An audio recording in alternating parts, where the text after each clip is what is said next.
Hey guys, so first of all, if my voice sounds a bit strange on this podcast, it's just because I've been in Japan. Clearly my body is not used to winter temperatures anymore after all these years of living in the tropics, because I just picked up a bit of a cold.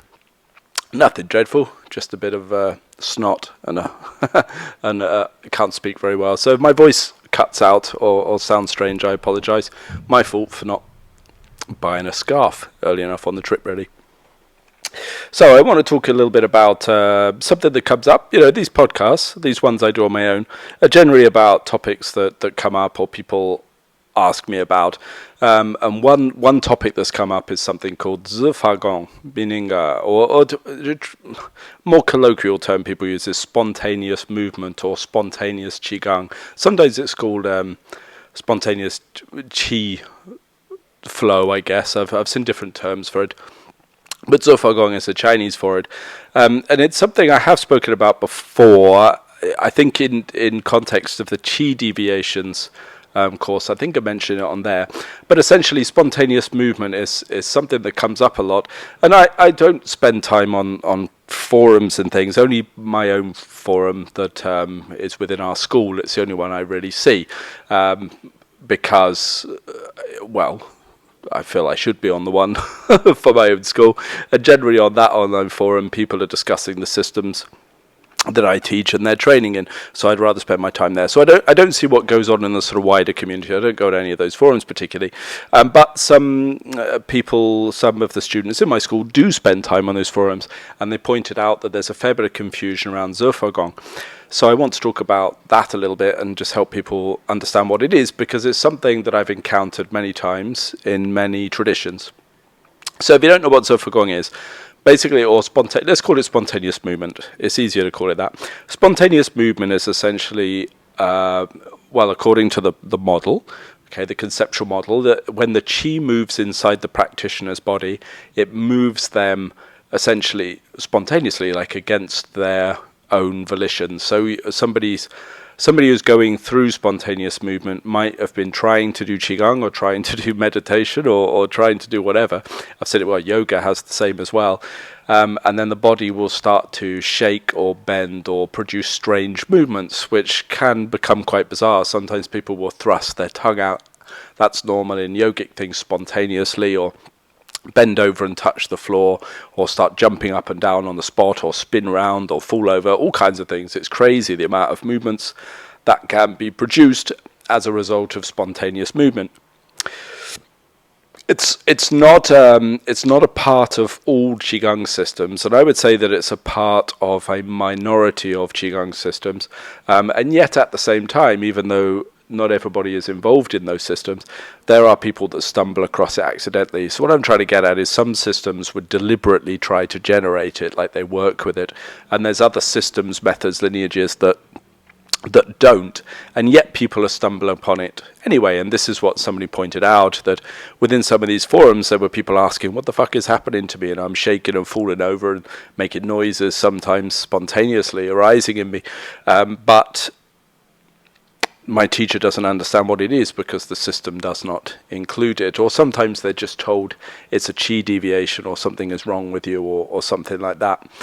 So I thought I'd outline what it is, basically. I mean, if you go back to sort of some of the older versions of Qigong, like Huato's Animal Frolics, the original set, the older sets. These days it's like a set form, isn't it? Many of you might have done the Animal Frolics, where people will move through almost like a short form pretending to be an animal. But originally, actually, Huato's Animal Frolics were based upon a series of static positions that generated, the result of doing the static position was they generated a spontaneous movement from within the practitioner, and those movements looked like or took the appearance of the animals that the sequence was named after. So, for example, if you took the standing posture that they likened to the tiger, the standing posture itself doesn't look much like a tiger, just as you're holding your body in a particular position. But once it generated the spontaneous movement, then what it would do was stress out the tendons and stress out the liver to a certain extent, so that when the chi started to move, people would find their tendons contract, which would create claws, right? Because your tendons contract on your extremities, and your fingers look like tiger claws, and people will often sort of thrash around. And because the liver is related to the emotion of anger, often people will growl or something. So you can see why they called it then the tiger frolic or the tiger exercise, right?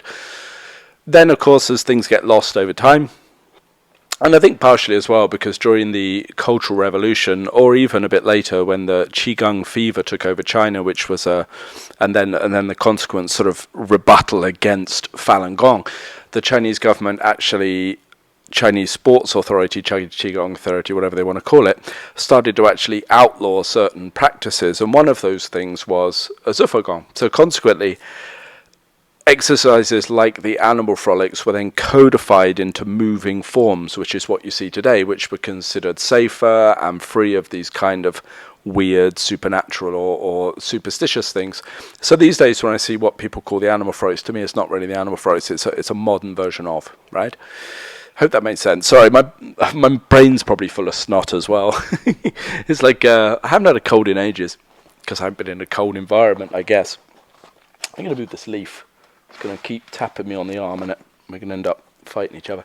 I haven't had a cold in ages, so I forgot, actually, that it makes your brain feel muggy. So I apologise if this is a little incoherent.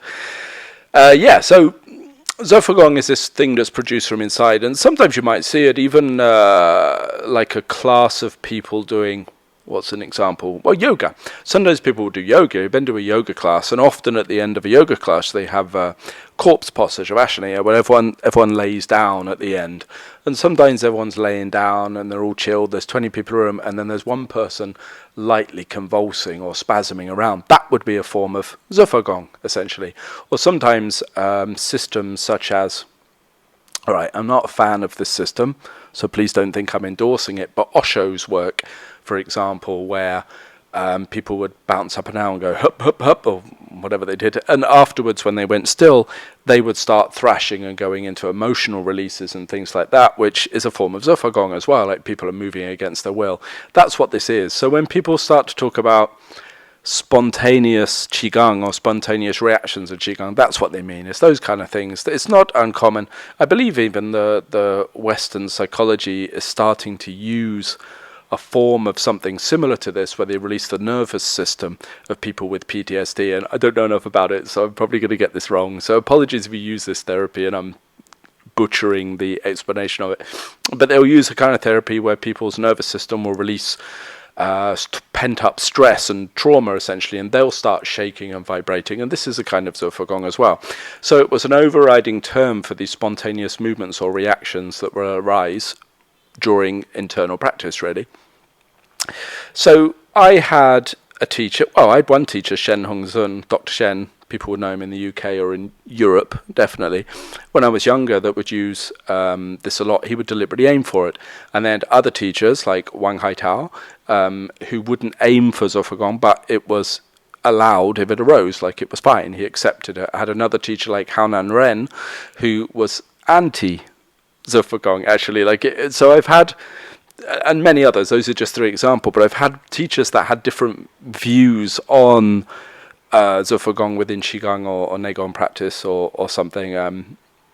So it's not like there's a consensus across teachers really as to whether it's good or bad. Someone like Shen Hongzun would say it was a healing practice and a beneficial thing for someone to do, whereas somebody like Haonan Ren, for example, on the other end of the spectrum would say that it's no, it's really bad for your body and you shouldn't do it. So over the years of being in different systems, I will say as well, actually, not to be too controversial, but almost all of the people, the teachers I found that did have a degree of spontaneous movement within their systems, either it was the mainstay of what they did or just a small part of it, would all kind of claim theirs was the only system that did it, of course. So it's not true. It's a body phenomenon that is used within many different systems. The ones that were anti it were not wrong either, because it does come with a certain degree of risk. It's like anything. I think zifagong should not be aimed for. That's really important. I don't agree with this idea of let's try to generate it. I think that's wrong. I think that a person should follow the system that they're following, and if it arises within their body, then it's okay, it's normal. But they should aim to move past it as quick as they possibly can. That's the kind of view I have, that zifagong, or spontaneous movement, should be a temporary phase that the body goes through. Sometimes that temporary might be quite long, sometimes that temporary might be quite short. It depends what process the body needs to go through. And then, like anything that's powerful, because it is quite a powerful tool and it's quite a strong thing to happen to your body, then it's possible to use it in a really beneficial way, and it's possible to use it in a really negative way. And the skill of the practitioner, and I would argue the skill of the teacher as well, is how can you yourself and how can the person teaching you help you to navigate through that process as healthily as possible, so you don't do yourself harm with it. Because I have seen people do themselves harm with these systems of spontaneous Qigong, and I've also seen lots of people do themselves great benefit with that system of Qigong. And as with all these kind of things, it's how you approach it that is really important. So that's really what I'm going to look at. So first of all, what is the mechanism of zifagong? So this is a bit of a funny one, because you have to kind of, I guess there's a conceptual, everything's a conceptual model, isn't it? I mean, there's a little bit of a conceptual model involved, but if you think about, certainly within the sort of alchemical view, or the systems I'm involved in, Neigong, there's two forms of Qi, two main categories of Qi. So a little different from Chinese medicine or something, which is Yin Qi and Yang Qi. And they are broad categories of a kind of energy that builds inside your body. Yin Qi is a little bit more magnetic, and Yang Qi is a little bit more electric. Now, it's not the same as the magnetism and electricity that's spoken about, because people will try to draw parallels with Hermetics. Now, to me, Hermetics and Qigong are very different. And I think when the two become mixed, I've seen a lot of people who try to combine them. It doesn't go well, actually. And I know there is a pervading view that Hermetics and Qigong can assist each other. I don't believe they do, actually. I think it creates a hybrid that is problematic, that at least glass ceilings development. But I think a part of the reason that these systems have become crossed over is because sometimes they share similar terminology. And I know the electric and the magnetic that is spoken, that is a term that is used in both, but actually the electricity and the magnetism of Hermetics and the yin and yang Qi of Qigong are not quite the same. But the yin and yang Qi that I'm talking about in Neigong, in Qigong, has a part to play in zufagong, because one of the first thing that happens in zufagong is when the yang Qi is stimulated, it starts to move more. This is something that can happen through postures, it can happen through transmission by a teacher, it can happen through breathing patterns, it can happen through your intent, it can happen through accidents. Some people just have a tendency towards it, but yang Qi can move more than is normal for you. You have increased or induced a higher degree of yang Qi movement. So if the yang Qi moves to a great deal more, then what it means is more electrical energy is moving through your body, and that electrical energy that is moving through your body will affect your nerves. And if it affects your nerves, it means that the nerves will start to stimulate the muscles to a great degree more, meaning your muscles will contract. Yeah, so if I have increased nervous system stimulation, it's like there's more electrical current running through an area, and it will cause contractions on the body. So in the beginning, the first thing that can happen is when you suddenly have increased nervous system movement, is you can have shaking of the body, and that's normally what comes first, is tremors. And it's not the same as like muscle fatigue, it's different. It can go through your body and through your arm and stuff, and the shaking can become quite pronounced. Then afterwards, the shaking can become contractions, and that contraction can fold an arm or fold a leg or fold a body, causing you to fold or bend or something like that, or sometimes the opposite. It can cause you to stretch, so people will suddenly lean backwards or open to the side, or the back will get longer than the front of their body, meaning they'll go to the ground or something. They'll kneel down or fall on their face or something like that. Basically, any kind of movement you can possibly imagine can be generated by this increase in yang electrical nervous system energy that suddenly moves through your body. Before we even go deeper, because there's other things as well, that's the majority of spontaneous movement right there. That's it. You've increased the movement in your nervous system. And because the nervous system is moving and you're in a relaxed state, you're not overriding that by engaging any muscles on the surface, then it will produce a kind of movement that comes from the inside, and that's spontaneous movement. Yeah. So, if you want, well, before we go any further, probably the first risk that you can understand, or that we can link to this, let's look at the negatives of it, is if you increase the energy in your nervous system, you're going to take yourself more towards fight or flight. Okay, it's going to engage the adrenals a little bit more, and you're going to become stressed. More yang qi makes you more yang, if you like, meaning more hyper. More qi is going to rise, using Chinese medical terminology, and you will move closer to a state of stress. So you'll see this when people start to get spontaneous movement kick in, is they'll normally become a bit more hyper and a bit more up, so their body will start to get stressed, the heart rate can rise, their adrenals will kick in, they become more emotional. That can happen, and you can see that emotional releases and zifagong very closely connected, because more nervous system means more, more fight or flight. So what it can mean is a lot of people can get burnout from spontaneous movement because it can stress you. Now, sometimes the funny thing that happens is when you're stressed, if you like, or your adrenals kick in, it can actually make you feel like you have more energy, because when you're excited, you have lots of energy. You've got more energy when you're hyper excited and stimulated generally than when you're bored and slouched on the couch and the adrenals aren't kicked in. So sometimes people mistake that heightened energy for thinking, I have more qi. So they'll think that zifagong builds qi, but it doesn't actually. Zifagong just moves qi. It doesn't build it. It doesn't increase the volume of it. And this is my disagreement that I have with Qigong systems that use spontaneous movement or zufagong deliberately and tell you that it's increasing the volume of qi. It's not really. It's increasing the movement of qi, which is not the same. Okay, the volume of qi is a different study altogether. So just don't make the mistake of thinking because you feel more energized because your nervous system is stimulated or in fight or flight. Don't make that mistake of thinking that it's building more qi, because it's not. So the first thing that you should do is, if the zifagong kicks in, is spontaneous movement arises, especially if it arises accidentally and your teacher doesn't know what it is and it's not something that's expected within your practice, is don't panic. That's your first step, because you're going to have to counter that increase in movement of the energy by calming down. So you want to sort of, fight is the wrong word, isn't it? You want to counter that fight or flight state that your body is moving into by settling the breath and detaching from the excitement or the arousal of this movement of energy and settling.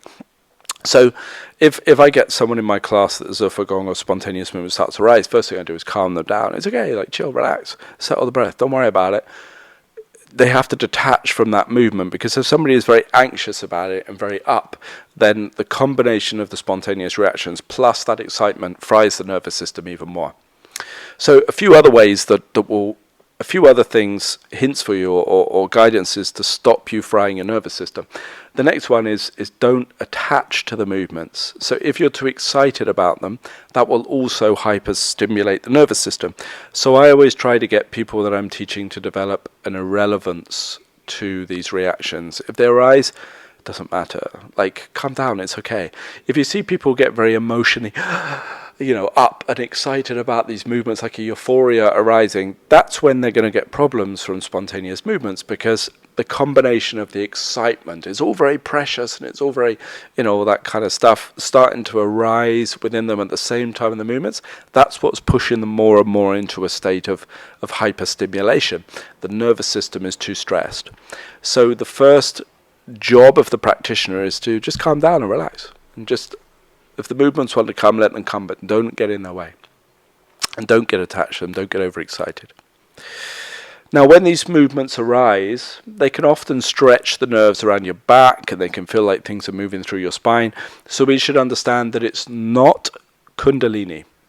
That's really, very important for me to understand. The biggest mistake that people have made, that I've spoken to, or whatever, is they get spontaneous movement and they think that it's Kundalini awakening or something like this. And unfortunately, some teachers are telling them that. There's even a school around here local to me, and I don't know if they're, I'm sure what they're doing is good on some level, but it's a yogic school where they lay people on the floor and they found a way, or the teachers found a way of generating spontaneous movements within the people that they're teaching. So the person will lay on the floor and start thrashing and moving around and stuff like that, and that the school is telling people this is the Kundalini awakening. They're doing a Kundalini awakening for them, which is not true at all. They're just having spontaneous movement, nothing more. They are hyperstimulating the nervous system till it's creating spasm in the body that's causing them to shake and thrash around and stuff. It's not a Kundalini awakening, and the school is even called something like the Kundalini awakening school or something. I can't remember. It's not Kundalini at all.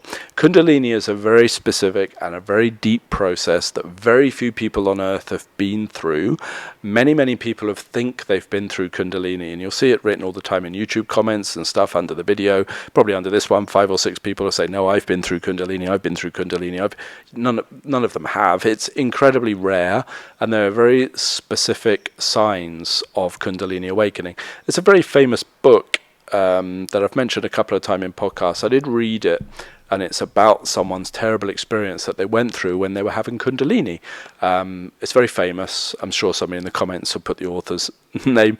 And it's about like the terrible experience he's had from his spontaneous Kundalini awakening. I think it's almost like required reading in a lot of yoga schools. And the joke was, I read it, and it's not a Kundalini awakening. The author didn't have a Kundalini awakening, not at all, not by the definition of what Kundalini is.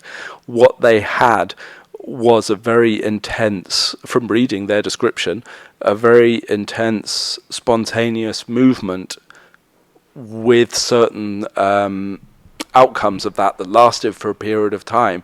And that it's so not taking away from the author's experiences, not at all. What I'm just saying is I don't agree with the author's labeling of what they went through. Definitely not. So I think armed with that knowledge, a lot of people can actually make the experiences they've been through, bring them a lot more down to earth. And I think as teachers, this is really important too, because part of the danger, say, of that school that's telling people that it's Kundalini is that, well, onefold, you're making it a lot higher than it is. It's like you're turning it into some kind of awakening or enlightenment process, which is not that.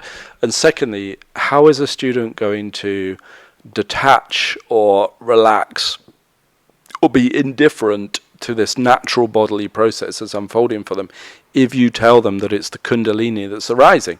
Because of course the very act of saying to them this is the Kundalini, or the very act of them believing that it's Kundalini, is adding it's like it's gold plating that experience, if you know what I mean. It's how are they going to attach to it when they think it's something really, really valuable? So that's detrimental as well. It's also not deities teaching you or anything like this. Like there are some schools that generate spontaneous movement and they say it's to do with your own deity coming to you and initiating you, or you're being taught by spirits or something. And that's not true either. That's a little bit of a dangerous thing for these schools to say. Same reason, because the more you attach that idea of this is a spiritual teaching coming to me, then you can't get out of that fight or flight. So once again, what it does is it hypes the nervous system up, and the person will get problems from this. In my experience, when I have people go through this kind of reaction, if it arises in them, sometimes people will love the idea of it being an outside source teaching them, and you have to spend your time saying, no, it's your nervous system. And the ones often with psychiatric problems, in my experience, will be determined. They won't believe you. They're like, no, it's Shiva teaching me, it's Jesus teaching me, it's Lao Tzu teaching me, it's the Yellow Emperor teaching me, whatever. They just can't accept ever that it's just their nervous system, and that's dangerous. So when schools are telling people deities are entering, that's dangerous. It's not that uncommon in this part of the world. I'm in Indonesia. Obviously, there's a lot of Salat and others, Tenaga Dalam and arts like that here. And these arts tend to use a kind of spontaneous movement that's generated inside the practitioners. And I've seen it many times, seen it out on the practice field just north of here where the Salat school meets. And I've travelled further west in Indonesia to see some of the Tenaga Dalam and Salat schools practicing, and they're the same. They will, normally a bit more behind closed doors, but they will generate a kind of spontaneous movement within the student and then tell them this is some kind of primal spirit that's arising from within the middle of them, but it's not. It's excess nervous system energy. Because this is where the interesting thing is. If you have a kind of movement that's generated within you, if you then attach a mindset to it, it will transform that movement. And it's very much this idea of the yi, your thought processes, influencing the qi. Okay, so most of you have heard that phrase, yi leads the qi, which is a little bit of a mistranslation, but it still applies in this case a little bit. Like if, say how do you explain this? All right, okay. Use that example. Say I am in a school and this extra nervous system energy is produced inside me. And it's causing my body to shake and twist and bend and stuff like this. If the teacher then says to them, if I were to say to the student that's going through this process, what you are going through is a very deep and spiritual process. What will happen is their movements will change because their subconscious will intervene in the movement of the qi and the nerves, because the mind and the nervous system are intimately connected, and they will start producing more spiritual movements. You can test it, and what will happen if you are someone who's going through spontaneous movement, try it. Just know that it's an illusion first, and then overlay your illusion onto the movements, and then your movements will move to match that illusion. It's very amazing, power of the human mind. So if I were to tell them it's a highly spiritual experience, it will become spiritual. So all of a sudden that shaking and that threshing around will suddenly change into some kind of spiritual dance with mudras and prayers and what have you. And if I were in a kind of school where I say this is some primal martial spirit, of course people will start producing martial art movements. If I take that spontaneous movement and I put a knife in each hand, which doesn't sound the safest combination, does it? Then they'll start doing forms with knives, and then that's what happens a lot in these schools around here in Indonesia. They'll tell them, oh, you're being taught a deep martial art from deep inside of you, or by the spirits entering, or some hidden form from the past. It's a martial art you're channeling from past masters or something, and it's bollocks. It's a technical one. What's actually happening is your nervous system is releasing energy, you're moving a lot more, you're overlaying your model onto this movement to create a new movement, and then it's picking up things from your subconscious. So what it will tend to produce is, remember, like, your brain is amazing, and you've seen so many martial arts and dance movements over the course of your life. Even if you don't know how many, you've seen them in movies, you've seen people doing them, normally movies, isn't it? Like, you've had a massive input of information, so you have expectations of what a spiritual dance will look like. You have expectations of what a martial art will look like, so therefore your body will start to produce these movements that match these concepts you already have. And if you can understand that, you can see already where a lot of the problems from these schools in Indonesia are, and where a lot of these problems from the schools that say it's a highly spiritual process delivered to you by God, or it's a Kundalini awakening that's arising in their body. They're just subconscious models of delusion that are overlaid onto a natural bodily process that is happening because your nervous system is moving to a higher degree than it used to. That's it. So that's spontaneous movement. So the dangers are that if you fry yourself, you can cause adrenal burnout, which is why it must be managed correctly. And the other danger is, as a spiritual practitioner, delusion is never your friend. So if my subconscious is going to overlay a model onto this movement, or the teacher, even worse, is going to overlay a model onto what's going on, then delusion is going to arise, which move further from truth, which is the basis of the spiritual path, ultimately. So it becomes a block on what you're doing. So that's the downsides of these spontaneous movements when they arise. What are the positives? Because there has to be a positive, or otherwise there's no purpose to it. The positive is generally that your nervous... Okay, we have to step back a little bit. Your nervous system is amazing. It stores... It's the memory. A lot of the memory for your past experiences is stored within your body, right? And sometimes that's good, and oftentimes it's not. It's negative, isn't it? Like, post-traumatic stress, for example, would be the far end of the spectrum, would store within your nervous system. So it's not just your brain that has memory, your cells have memory, we know that too, but your nerves have memory too, right? And often when that energy moves through the nerves, the increased yang qi, if you want, the increased stimulation of the nervous system, then it will flow through the nerves until it hits a block, and then that block is where the spasm arises. So in Chinese medicine, they will say that when the qi is increased and it hits a block, it creates a spasm. So for example, in acupuncture, if I were to insert 2 needles in a channel and then put qi through those needles into the channel, which is how I work in acupuncture, I use the needles as a conduit for qi, then as the qi passes along that line, if it hits a blockage, often there will be a little twitch in the person's body. They will spasm, like the same kind of spontaneous movement that's produced in Qigong. And what I will do is I will adjust the qi flow or adjust the needles until that qi can flow smoothly through that channel, and then the twitching will go. So it's like a little electrical TENS machine, which there is no electricity plugged in, but it's like a little electrical TENS machine causing a spasm, and then as the blockage goes, then the channel will grow still. And the reason it's growing still is because the nerves have let go in that space, meaning the qi can flow through that area, and the channel is open, the blockage is removed. Okay, so if you look at something like Qigong, it's not that different. If I have, or yoga, or meditation, or any of these things, or Kundalini awakening processes, they call it, whatever it's called, any of these things that are producing this kind of movement within the body, if it is causing a spasm, it's because the nerves are locked up. So that's where that lock comes from. So if the spontaneous movement is used correctly and we don't attach a model to it and we can just become indifferent to it, it's just an interesting bodily phenomena, it's not a deity, it's as natural as passing wind or belching or something like that. If it is just treated in this way, it's not sacred, it's just a body process, then what will happen is your mind will relax away from it, you won't attach to it, your nervous system won't get fried, and then when the energy moves through, it will clear that blockage, meaning your nervous system will let go, and then the qi can flow more through your body. So spontaneous movement in this way can be used as a way to free up the blockages from the body, which will calm the mind and bring you closer to center and increase qi flow and all of the benefits that you would imagine from increased qi flow and less blockages within your body. But that whole process is going to be prevented if we attach mental models to it that create blockages in the first place.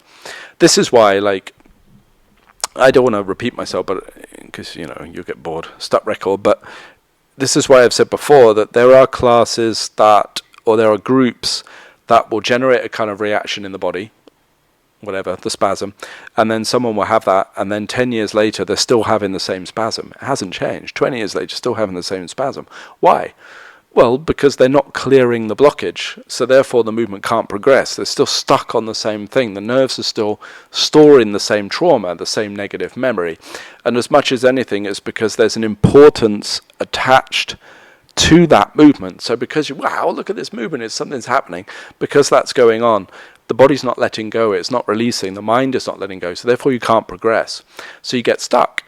And it's the same that sometimes in these kind of movements will sometimes become emotional. So you'll get someone crying, and then 5 years later they're still crying, and then 10 years later they go into the same group and they're still crying. And the reason they're still crying is because they're not letting go, so therefore nothing is changing in the body. So there's generating more movement through the same blocked nervous system pathways that generates the same pattern, that generates the same emotion.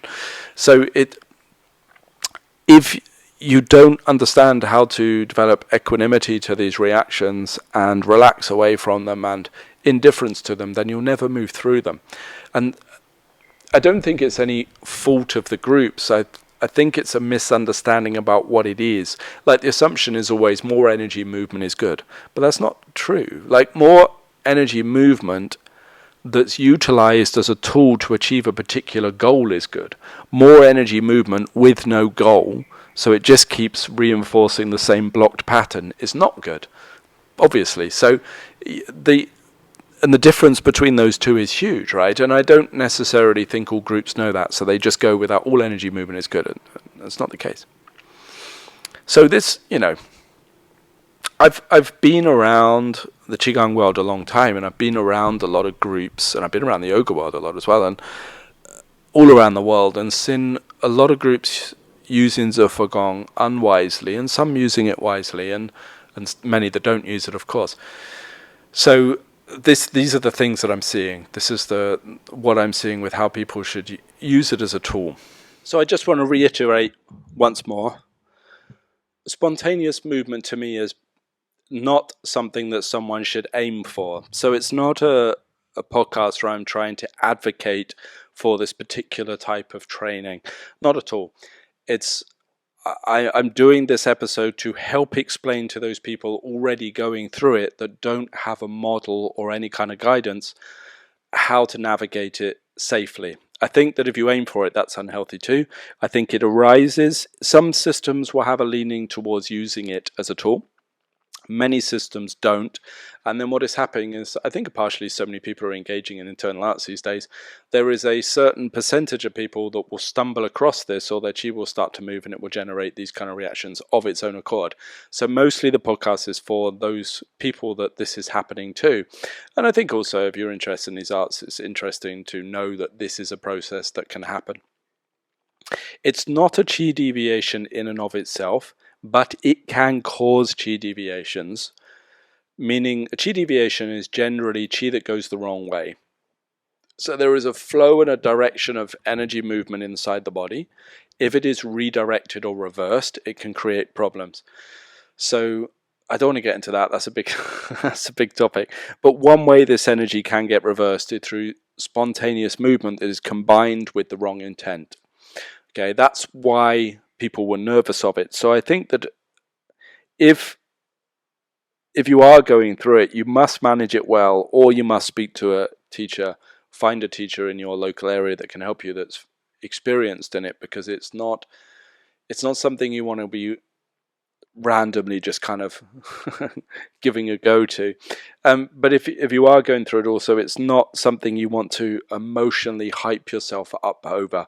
So be aware of all those kind of schools that tell you these movements are gods or deities or past life spirits, or it's spiritual, or it's something you want, or just more is better. All of these mindsets are just not right. They're not correct.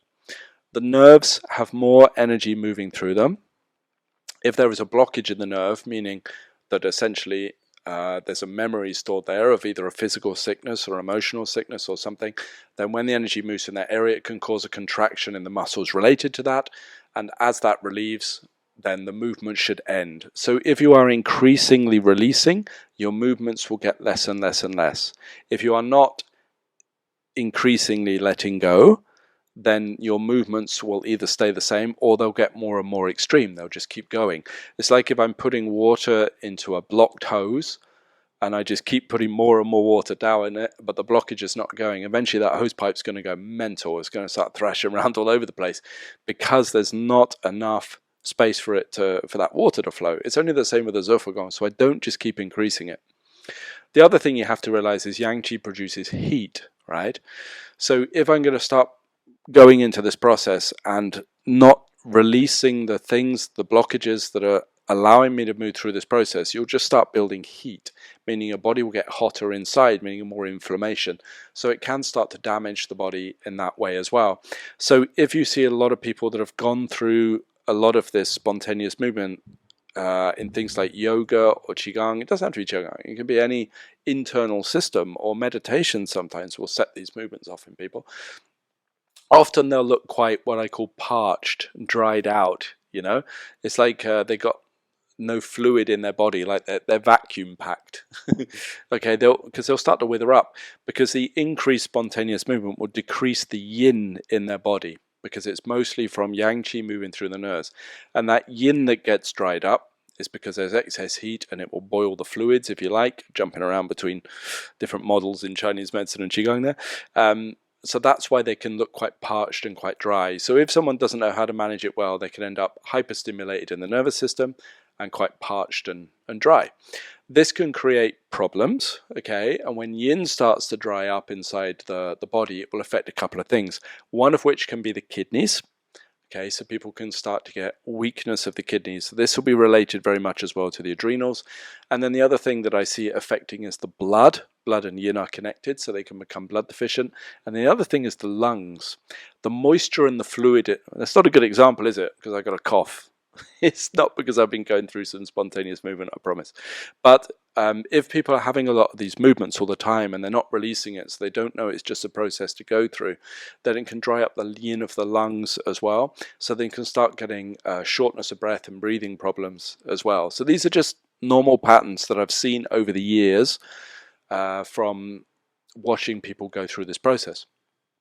If the process is managed well and there is an indifference to the reactions, I don't attach to them, I don't place importance on them, I'm just kind of observing them taking place with no model placed over them, then you won't start to produce martial art movements, you won't start to produce spiritual movements, but you will move through the process quite smoothly and your body will move through it quite healthily, and then it will be finished. And then you'll come out of the other end. So the spontaneous movements will all end, and you'll go through a process called, that basically translate to English is just stillness, movement, stillness. Okay, you will go from stillness, meaning no spontaneous movement, to movement. Your body is producing these movements from the inside, to stillness. Finished. No more movements on the outside anymore because the channels are open, the chi is flowing, your nervous system is released, your traumas are gone, and then you essentially can go deeper into the art. You can go to the stages of the art past the spontaneous movement. So I don't know if there's much more to say on it really. I just wanted to, in this short episode, partially shorter because I'm finding it hard to talk because of my cough, and partially short because I don't want to make a big deal of this. Like I think spontaneous movement within whatever system, sometimes people give it too much importance. Like I say, and you probably gather from what I've said, I don't want people to think it's a holy thing or anything like that. It's increased movement going through your nerves. That's it. As down to earth as that. So if those people going through it hear this, like the next thing will people will want to know how to deal with it. If it arises in you, breathe more. Sit. Settle your breath. Settle your mind. Realize that it's not the Kundalini. Realize it's nothing important. It's just a movement in your nervous system showing that there are blockages because your mind and your body are storing things that are in the way of the chi flow. Relax, okay? In the practice outside of your Qigong, stretch, open your joints, create more space in the body for the chi to flow, and keep detaching from any kind of results and don't place any importance on it. And then the chi will move through the nerves, and then you will find that your spontaneous movement subsides and it goes away. When it goes away, your body will be more free and more open. And that's essentially the best way to focus on moving past spontaneous movement, zufagong, if it arises within you. Never believe that it's a deity teaching you, and if that happens, that's a delusion. If a teacher tells you that, they are deluding you. Never think that it's the Kundalini. That's a mislabeling of a very normal process. And never believe that it's some past life information coming through you or a teacher from the ether or none of these things. It's none of those things at all. It is simply a body function that is taking place as your body needs to open up. So hopefully that helps. If you don't even know, maybe some of you listeners don't even know what zifagong is, you've never seen it, or you've never felt it, in which case, well, it doesn't really matter. It's okay because it's not something you aim for anyway. But hopefully this is helpful to those people who are going through this process and don't know what it is.